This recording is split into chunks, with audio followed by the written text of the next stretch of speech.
Today I'm redoing some of my very first animations to see how far I've come since starting this journey 9 months ago. It's wild to see how much has changed, not just in my animations, but in how I approach the entire process and the channel itself. We recently hit 1,000 subscribers and I want to thank each and every one of you for your support. I've also seen comments that some of you have started your own journey, so please take this video as motivation, knowing that it takes time, but that you will improve. And now, without further ado, let's begin.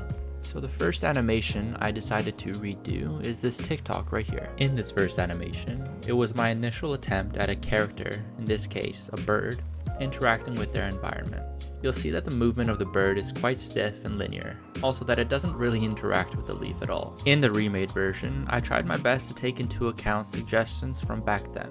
Although it's on a 2D plane, I tried my best to give this animation a bit of perspective. So you have the tree in the background, the sun further in the background with the mountains, and then you have the main action, which is the bird flying, and the sub action or secondary action, which is the leaf flowing, getting hit by the wings and flowing into the screen. Before we get into the second animation, I got this great question from my Ask Me Anything post, asking what's been the most difficult part of learning animation. And that one is quite easy for me to answer since it's something I've discussed in the past, being finding the motivation after an animation doesn't really meet my expectations, which would lead me to get frustrated with myself and eventually feel burnt out as I spend more and more time doing what would essentially be simple tasks.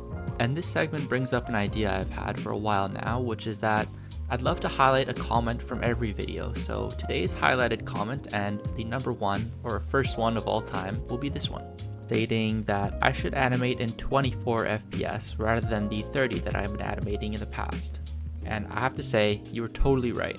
I changed my animation frame rate for the animations in this video to 24 FPS, which is the industry standard, and it was much easier to pace action and felt a lot more natural, so thank you so much for the advice. Now, you've seen this second animation quite a few times on this channel, as it's the first one I've ever done, being the flower.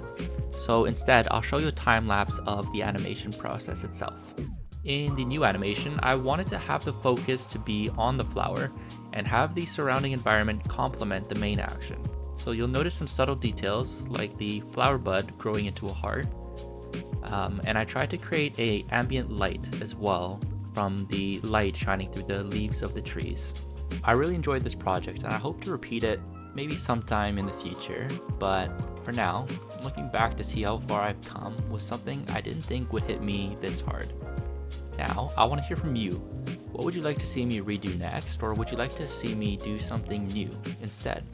Comment your suggestions down below, and who knows, you might be featured on the next video. For now, thank you all so much for watching, and I'll see you all next time.